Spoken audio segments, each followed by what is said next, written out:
La parole est à Dominique Souchet. Ma question s'adresse à Monsieur le ministre de l'Industrie et porte sur une filière française d'excellence, celle du contreplaqué, aujourd'hui menacée. Le fleuron de cette filière sur le marché français et européen, le groupe Plisorol, est à la dérive. Ce groupe très intégré possède une matière première de grande qualité, l'Okoumé du Gabon, et un savoir-faire remarquable sur les sites français de transformation à Fontenay-le-Comte, à Lisieux et à Épernay. Mais l'actionnaire chinois retenu en avril pour reprendre le groupe sur la base d'engagements précis, il ne les tient pas, il n'a pas réglé le montant de la vente, il n'a pas renfloué la trésorerie, l'actionnaire principal a disparu, il met en chômage technique les sites français et les vide de leur stock. L'opacité règne sur les comptes du groupe comme sur l'activité des sites forestiers.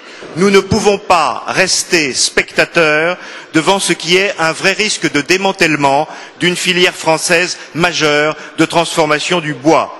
Le personnel est très inquiet et craint que la véritable stratégie du repreneur soit de mettre la main sur la matière première en réduisant au maximum l'activité en France. Je vous demande donc, Monsieur le Ministre, de mobiliser tous les moyens de l'État pour que nous évitions une liquidation judiciaire.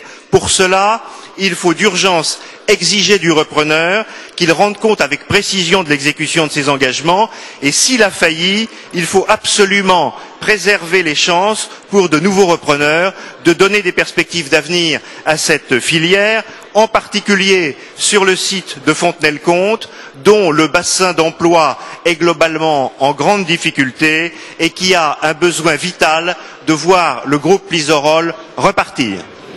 La parole est à Monsieur le ministre chargé de l'Industrie, M. Estrosi.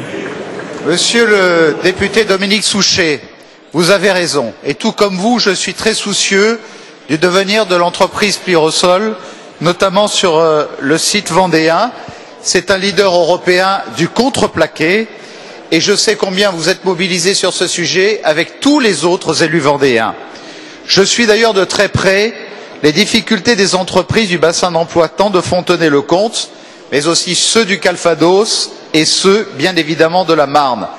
Elles sont en difficulté depuis la reprise en mars 2009 de cette société par l'entreprise chinoise Longshen. Les fournisseurs de la société ne sont pas payés. Le dialogue social est inexistant. J'ai demandé à mes services de vérifier que la décision du tribunal de commerce de Lisieux est bien mise en œuvre par le repreneur dans son intégralité. Et si ce n'est pas le cas, je demanderai à la justice de constater que le repreneur ne remplit pas ses engagements et d'annuler la cession. En réalité, je crains que l'entreprise Longshen n'ait acheté Plisorol que pour ses concessions qui l'autorisent à exploiter au Gabon près de 600 000 hectares de forêts riches en bois tropicaux par l'intermédiaire de 2 filiales. C'est pourquoi j'ai demandé à mes services de s'assurer que les grumes en provenance du Gabon sont bien livrées en France et non uniquement en Chine. J'y veillerai personnellement.